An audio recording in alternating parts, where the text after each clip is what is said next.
কিছু অপরাধ আছে, কিছু পাপ আছে, কিছু গুনাহ আছে, যেই গুনাহগুলোর সাজা শুধু আখিরাতেই দেওয়া হবে না, আল্লাহ রাব্বুল আলামিন নগদে দুনিয়াতে ওই পাপিষ্ঠকে বুঝিয়ে দিবেন। এরকম কিছু পাপ এবং অপরাধ কোরআন এবং হাদিসে বর্ণিত হয়েছে। এর ভিতরে সর্বপ্রথম যেই অপরাধ করার শাস্তি শুধু আখিরাতে দেওয়া হবে না, আখিরাতের শাস্তি তো দেওয়া হবেই, দুনিয়াতেই আল্লাহ তাআলা ওই অপরাধীকে এই অপরাধের শাস্তি দিবেন, দিয়ে ছাড়বেন। এর মধ্যে প্রথম যে অপরাধের কথা বলতে চাই তা হলো মা বাবার অবাধ্যতা, মা বাবার নাফরমানি, মা বাবার সাথে বেয়াদবি করা, তাদের অসম্মান অশ্রদ্ধা করা, তাদের অধিকার নষ্ট করা, খর্ব করা। এটা এমন একটা অপরাধ, এই অপরাধের শাস্তি আল্লাহ শুধু আখিরাতে দিবেন তা নয়, ওই নরাধমকে, মা বাবার অবাধ্য এবং নাফরমান সন্তানকে আল্লাহ তাআলা দুনিয়াতে তার এই পাপের প্রায়শ্চিত্ত ভোগ করানো ছাড়া মৃত্যু দিবেন না। এ বিষয়ে মুস্তাদরাক হাকিমের একটি বর্ণিত একটি হাদিস আছে। নবী আলাইহিস সালাম বলেছেন, বাবানি মুআজ্জালানি উকুবাতুহুমা ফিদ দুনিয়া আল বাগয়ু ওয়া উকুকুল ওয়ালিদাইন। মা বাবার নাফরমানি এর শাস্তি দুনিয়াতে নগদ দেওয়া হবে, আখিরাতটা তো আছেই। সেটা কখনো কখনো হতে পারে তার অবাধ্য সন্তানকে দিয়ে তাকে আল্লাহ তাআলা শাস্তি দিবেন, সেটা যেমন হতে পারে। আবার এমনও হতে পারে তার সন্তান নেই কিংবা সন্তানরা অবাধ্য না, আল্লাহ তাআলা তাকে অন্যভাবে অপমান অপদস্থ করে, লাঞ্ছনা দিয়ে, কষ্ট দিয়ে, তার থেকে নেয়ামত ছিনিয়ে নিয়ে কোনো না কোনো ভাবে আল্লাহ তাআলা তাকে শাস্তি দিবেনই দিবেন। তবে হ্যাঁ, যেই কোনো অপরাধের পর যদি কোনো মানুষ আল্লাহর কাছে তওবায়ে নাসুহা করে, খাঁটি অন্তরে তওবা করে, লজ্জিত হয়, মাফ চায়, ফিরে আসে, তার কথা ভিন্ন, আল্লাহ তাআলা তাকে মাফ করবেন। কারোর যদি বাবা মা দুনিয়াতে বেঁচে থাকেন আর বাবা মার প্রতি তার কখনো অশ্রদ্ধা হয়, অসম্মান হয়, বেয়াদবি হয়, তাহলে সেটার প্রায়শ্চিত্ত হলো বাবা মার কাছে মাফ চাওয়া, চোখের পানি ফেলে দিয়ে। যতক্ষণ পর্যন্ত অন্তর থেকে তারা ক্লিয়ারেন্স না দিবেন যে ঠিক আছে তোমার ব্যাপারে আর কোনো দুঃখ আমার অন্তরে নেই, ততক্ষণ পর্যন্ত মা বাবার কাছে ক্ষমা চাইতে থাকা, এটা হলো এই অপরাধের তওবা। এখানে শুধু মুখে আস্তাগফিরুল্লাহ বললে কখনো তওবা হবে না, বরং মা বাবার কাছে মাপ চাইতে হবে। আপনি যদি আপনার স্ত্রী সন্তানদের সামনে, মা বাবার সামনে বেয়াদবি করেন, তাহলে তাদের সামনেই আবার তাদের কাছে মাপ চাইতে হবে। আপনি যদি কারোর সামনে বাবা মাকে অসম্মান করে থাকেন, তাদের কোনো নির্দেশ লঙ্ঘন করে থাকেন, তাচ্ছিল্য প্রদর্শন করে থাকেন, ওই মানুষগুলোর সামনেই আবার আপনাকে প্রায়শ্চিত্ত করতে হবে। এটি হলো মা বাবার কাছে ক্ষমা চাওয়ার পদ্ধতি। আর যারা হতভাগাদের কাতারে পড়ে গেছেন, মা বাবার দুজনেই অথবা দুজনের কোনো একজনকে হারিয়ে ফেলেছেন, এখনো পর্যন্ত তাদের সাথে কৃত অপরাধ এবং জুলুম, অবিচার, যেটা আল্লাহ তাআলা সহ্য করবেন না, সে অপরাধের প্রায়শ্চিত্ত আপনি করতে পারেন নাই, দুনিয়া থেকে চলে গেছেন, তারা কিভাবে প্রায়শ্চিত্ত করবেন? তাদের প্রায়শ্চিত্তের কয়েকটা ধাপ আছে। নাম্বার 1, তারা মা বাবার হয়ে আল্লাহর কাছে অনেক বেশি ইস্তেগফার এবং চোখের পানি ফেলবেন। আল্লাহ, আমার বাবাকে, আমার মাকে আপনি মাফ করে দিন। নামাজ পড়ে পড়ে ভোর রাতে তাহাজ্জুদের সময়, জুমার দিন মাগরিবের আগে, আসরের পরে সূর্যাস্ত যাওয়ার সময়, গুরুত্বপূর্ণ দোয়া কবুলের কিছু সময় আছে, এই সময়গুলোতে হাত তুলে আল্লাহর কাছে চোখের পানি ফেলে মাফ চাইবেন। আল্লাহ, আমার বাবার প্রতি আমি অনেক অনেক অবিচার করেছি, আমার মায়ের প্রতি আমি অনেক অশ্রদ্ধা প্রদর্শন করেছি, যেটা আমার করা উচিত হয়নি। আল্লাহ তাআলা কোরআনে কারিমে তার ইবাদতের নির্দেশের পরেই যার কথা বলেছেন তিনি হলেন মা বাবা। রিদার রব্বি ফি রিদাল ওয়ালিদাইন ওয়া সাখাতুর রব্বি ফি সাখাতিল ওয়ালিদাইন। নবীজি সাল্লাল্লাহু আলাইহি সাল্লাম বলেছেন, কারোর মা বাবা যদি তার উপরে সন্তুষ্ট থাকে তো আল্লাহ তার উপরে সন্তুষ্ট, আর মা বাবা যদি অসন্তুষ্ট তো আল্লাহ তার উপর অসন্তুষ্ট। মা বাবা হলো মানুষের জান্নাতের দুয়ার, এটাকে ঠিক রাখলে মানুষের জন্য জান্নাতের পথ সুগম হয়। মোহতারাম হাজরিন, এই জন্য কোনো ইমানদার যদি তার মা বাবাকে হারিয়ে ফেলেন, দুজনের কোনো একজন চলে যান, এটা বড় দুর্ভাগ্যের কথা যে জীবদ্দশায় মাপ চাওয়া হয় নাই। প্রায়শ্চিত্ত করার জন্য প্রথম কাজ হলো মা বাবার হয়ে অনেক বেশি বেশি ইস্তেগফার করা, ক্ষমা প্রার্থনা করা, তাদের হয়ে আল্লাহর কাছে আপিল করা, দোয়া করা, আল্লাহ তাদেরকে মাফ করে দিন। এই কাজটি অনেক বেশি পরিমাণে করতে থাকা, দিল থেকে করতে থাকা এক। দ্বিতীয়ত যে কাজটা করতে হবে তা হলো সহিহ মুসলিমে বর্ণিত একটা হাদিস থেকে আমরা জানতে পারি, নবী আলাইহিস সালাম বলেছেন, কোন ব্যক্তি তার বাবা মার প্রতি বাধ্যগত হওয়ার, তাদের অনুগত হওয়ার, তাদের প্রতি সদাচরণ করার একটা গুরুত্বপূর্ণ পার্ট এবং অংশ হলো মা বাবার অগোচরে কিংবা তাদের উপস্থিতিতে তাদের যে বন্ধু বান্ধব আছেন তারা যাদের সাথে উঠা বসা করতেন, তাদের সহপাঠী যারা ছিলেন, সেই মানুষগুলোকে বাবা মার মতো সম্মান করা। ধরুন আপনার বাবা দুনিয়া থেকে চলে গেছেন, বাবার বন্ধু কারা ছিলেন, বাবার সহচর কারা ছিলেন, বাবার একান্ত কাছের কারা ছিলেন। আপনার বাবা বেঁচে থাকতে আপনার ছোট ভাই বোনদেরকে অনেক আদর করতেন, আপনার বাবার অনুপস্থিতিতে আপনি তাদেরকে আদর করলেন। আপনার বাবা বেঁচে থাকতে তার নাতি নাতনিদেরকে অনেক কেয়ার করতেন, তিনি নাই, আজকে আপনি তার হয়ে সেই কাজটা করলেন। আপনার বাবা বেঁচে থাকলে তার বন্ধু বান্ধবদের সম্মান করতেন, স্নেহ করতেন, ভালোবাসা দিতেন, দাওয়াত দিয়ে খাওয়াতেন, আপনি তার অগোচরে সেই কাজটা করলেন।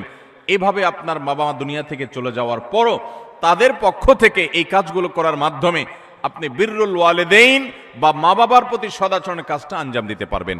আল্লাহ তাআলা আমাদের সবাইকে মা বাবার সদাচরণকারী, মা বাবার অনুগত সন্তান হওয়ার তৌফিক দান করেন। নবী আলাইহিস সালাম, বিভিন্ন নবী রাসূলগণ, কোরআনে কারিমে তাদের বিবরণ এসেছে, তাদের সম্পর্কে আল্লাহ রাব্বুল আলামিন এই সার্টিফিকেট দিয়েছেন। তারা কখনো কখনো আল্লাহর কাছে দোয়া করেছেন যেন তারা মা বাবার প্রতি সদাচরণকারী হন। এটা খুব সহজ বিষয় না। অনেক বদমেজাজ সন্তান আছে, অনেক কুলাঙ্গার সন্তান আছে যে বাবা মার প্রতি তারা অশ্রদ্ধা প্রদর্শন করে। বাবা মা ত্রুটি করতে পারে, বিচ্ছুতি করতে পারে, তারাও যদি অন্যায় করে সন্তানের প্রতি তাদেরও বিচার হবে, কিন্তু সন্তান হিসাবে আপনার চেষ্টা থাকবে বাবা মার সামনে কখনো অশ্রদ্ধা হয়, অসম্মান হয় এমন কোনো কাজ না করা। আব্দুল ইবনে আব্বাস রাদিয়াল্লাহু তাআলা বলেছেন, তুমি তোমার বাবা মায়ের সামনে যদি জামা ঝাড়া দাও, কাপড় ঝাড়া দাও, ধুলাবালি সরাও, বাবা মার সামনে এই কাপড় নাড়াটা এটাও বাবা মার সামনে বেয়াদবির শামিল। আল্লাহর জমিনে কারোর সামনে যদি তুমি সবচেয়ে বেশি কাছুমুছু করতে হয়, সে হলো তোমার বাবা মা। তোমার সবচেয়ে বেশি বিনয়ের হকদার যদি কেউ থাকে আল্লাহর জমিনে, তিনি হলেন তোমার বাবা মা। যার কথা তুমি অন্ধের মতো মানবে, কোরআন হাদিসের খেলাফ না হলে, তিনি হলেন তোমার বাবা মা।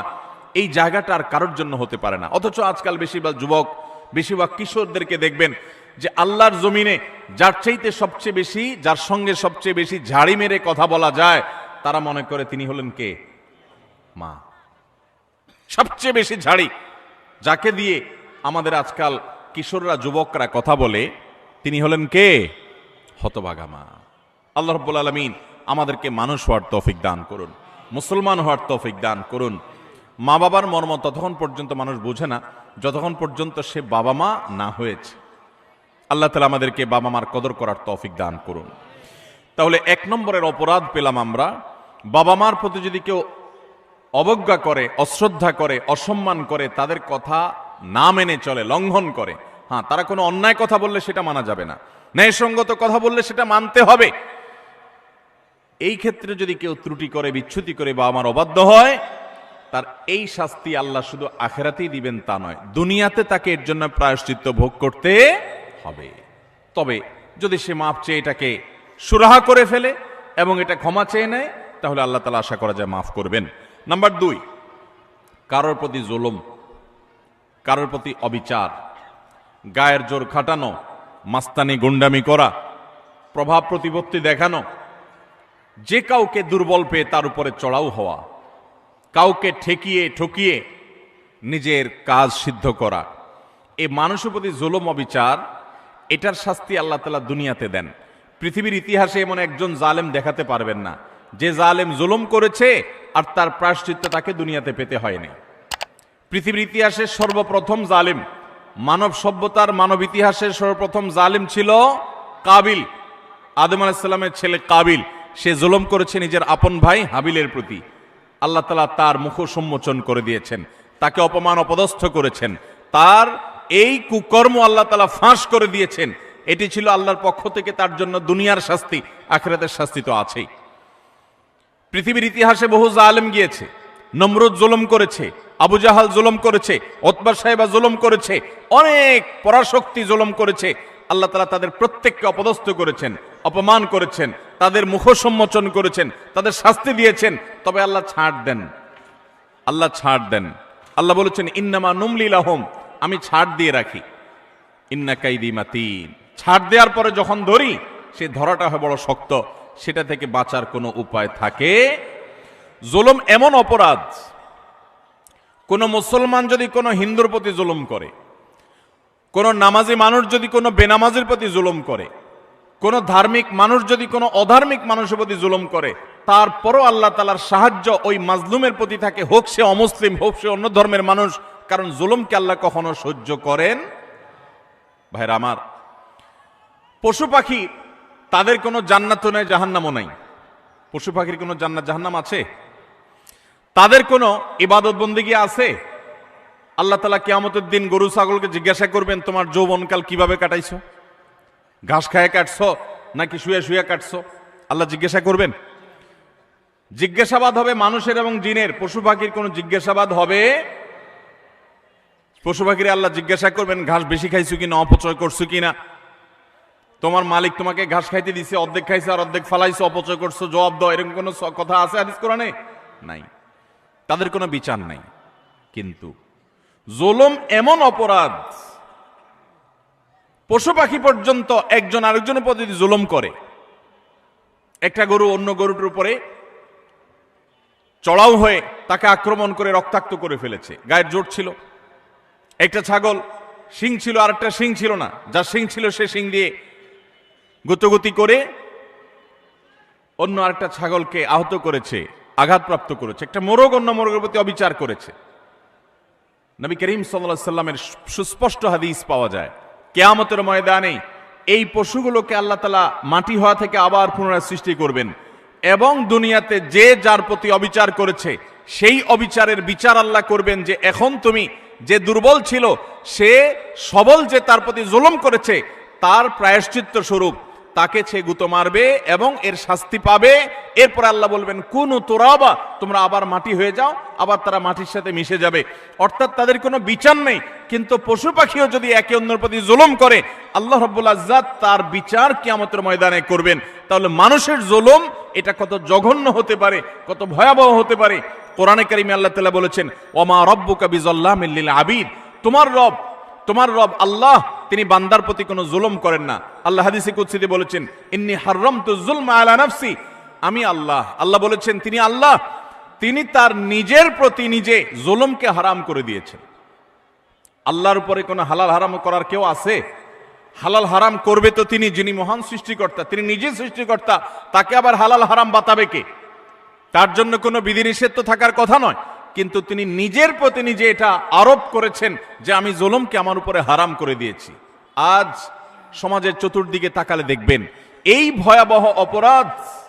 আমরা অনেকে নামাজ কালাম পড়ছি, মুখে হয়তো দাড়িও আছে, আমি হয়তো নিজেকে মুসলমান দাবিও করছি, আমি হয়তো তাসবিহ তিলাওয়াতও করছি, অথচ আমি একজন রিকশাওয়ালাকে দুর্বল পেয়ে জুলুম করছি, আমি হয়তো অধীনস্থ কর্মচারীকে দুর্বল পেয়ে জুলুম করছি, আমি হয়তো আমার চাইতে আরেকজন একটু কম ক্ষমতা সম্পন্ন তাকে পেয়ে আমি চড়াও হচ্ছি, আমি হয়তো আমার মালিক অনুপস্থিত আছে এই দুর্বলতায় আমি তার সম্পদের প্রতি জুলুম করছি, তার কাজ ফাঁকি দিয়ে জুলুম করছি। এভাবে চতুর্দিকে দেখবেন জুলুমের এক মহোৎসব চলছে। আল্লাহ রাব্বুল আলামিন কোরআনে কারিমে পরিষ্কারভাবে জানিয়েছেন যে জুলুম যদি কেউ করে, এই জুলুম চুল পরিমাণও যদি করা হয় এর বিচার আল্লাহ তাআলা করবেন। আখিরাতে শুধু বিচার হবে তা নয়।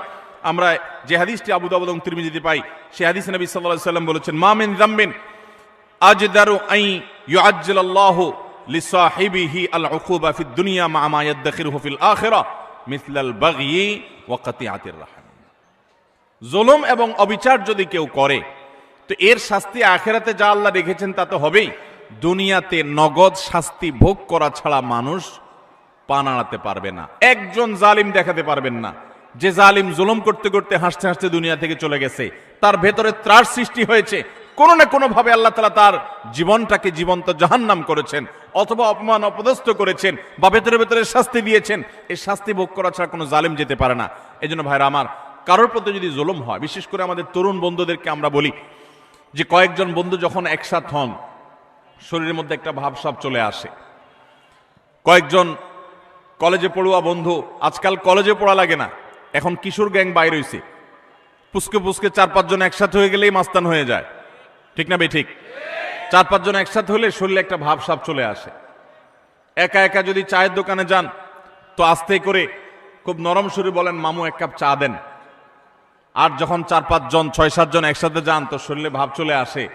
একবারে বেশি 2বার যদি ডাকা লাগে ওই টি বয়কে, ওই কর্মচারী বেচারাকে, তখন তার দিকে তেড়ে যান, শক্ত কথা বলেন, জোরে আওয়াজ করেন, ভাবখানা এমন যে আপনি কি হুনুরু হয়ে গেছেন। গাড়িতে উঠেছেন, বাসে উঠেছেন, কয়েকজন মিলে উঠেছেন, তো মনে হচ্ছে যে কিছু একটা বাসে উঠে গেছে, কোনো একটা হাইওয়ান জন্তু উঠে গেছে, এরকম একটা ভাব চক্কর, ঠিক না ভাই? ঠিক ভাইরা আমার, কয়েকজন মিলে শক্ত আছেন, একজন রিক্সাওয়ালা হয়তো 10 টাকার জায়গায় 15 টাকা চাইছে, 1 টাকাও দিলেন না, পুরো টাকা না দিয়ে চলে গেছেন, বেচারা ফেলফেল করে চেয়ে আছে, কিছু বলার ক্ষমতা নাই। মনে রাখবেন, এর সবগুলো আল্লাহর খাতায় লেখা হচ্ছে। একটি পাপ এমন নাই, একটি জুলুম নাই যে জুলুম আল্লাহর খাতায় লেখা হচ্ছে না। নবী করিম সাল্লাল্লাহু আলাইহি ওয়াসাল্লাম সেজন্য বলেছেন, সেদিন আসার আগে নিজেদের এই সকল মামলাগুলোকে নিষ্পত্তি করে ফেলো, মানুষের অধিকারগুলো দিয়ে ফেলো, যাদের প্রতি জুলুম করেছ মাপ চেয়ে সেগুলোকে ক্ষমা চেয়ে সবগুলাকে চূড়ান্তভাবে নিষ্পত্তি করে ফেলো। যেদিন এগুলোর বিচার যখন আল্লাহ শুরু করবেন তখন কাউকে ছাড় দিবেন না। নবী সাল্লাল্লাহু আলাইহি ওয়াসাল্লাম বলেছেন, আতাদরুনা মানিল মুফলিস, তোমরা কি জানো সবচেয়ে বড় ভিখারিকে, অভাবীকে? সাহাবীরা বলেছেন, আল মুফলিসু ফিনা মান লা দিনারাহু ওয়া লা দিরহামা, হে আল্লাহর রাসূল, আমাদের মধ্যে যার টাকা পয়সা নাই সেই তো অভাবী, আমরা জানি। নবীজি সাল্লাল্লাহু আলাইহি ওয়াসাল্লাম বলেছেন, আরে সে অভাবী আসল অভাবী না, আসল অভাবীর পরিচয় তাহলে শুনো। একটা লোক দুনিয়াতে অনেক কোরআন তেলাওয়াত করেছে, অনেক তাসবিহ জপেছে, অনেক হজ উমরা করেছে, অনেক বেশি ইবাদত বন্দেগী করেছে, অনেক নফল নামাজ পড়েছে, নফল রোজা রেখেছে, অনেক দান সাদেকা করেছে, অনেক ভালো কথা মানুষকে শুনিয়েছে, অনেক মাহফিলে সে গিয়েছে, অনেক ভালো কাজে সহযোগিতা করেছে, হাজী সাহেব গাজী সাহেব হয়েছে, সবই ঠিক আছে। কিন্তু এত বিশাল পরিমাণ আমলের পাহাড় নিয়ে আল্লাহর কাছে তিনি হাজির হয়েছেন, তার আশা, এত আমল করে আসছি, জান্নাত আমার ঠেকাবে কে?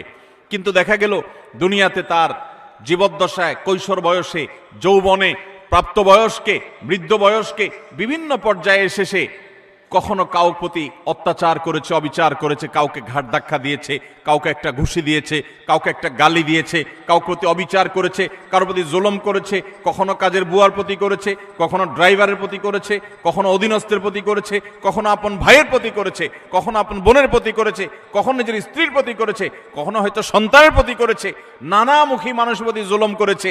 এই জুলুমগুলোর যাদের প্রতি করা হয়েছে, কিয়ামতের ময়দানে এই লোক যখন আমলের পাহাড় নিয়ে জান্নাতে যাওয়ার জন্য মোছে তাও দিবে, সমস্ত পাওনাদার হাজির হয়ে আল্লাহর কাছে বলবে, আল্লাহ, এই ব্যক্তি যে আজ জান্নাতে যাওয়ার জন্য প্রস্তুতি গ্রহণ করছে, এই লোক সে আমাদের অধিকার নষ্ট করেছে, আমাকে একটি আঘাত করেছে, আমি দুর্বল ছিলাম, হয়তো রিকশাওয়ালা, কিছু বলতে পারি নাই, আপনি তো আহকামুল হাকিমিন, আজ বিচার দিবসেতে বিচার হবে, দুনিয়াতে আমি বিচার পাই নাই, আজকে আমি বিচার চাই। আল্লাহ তাআলা তখন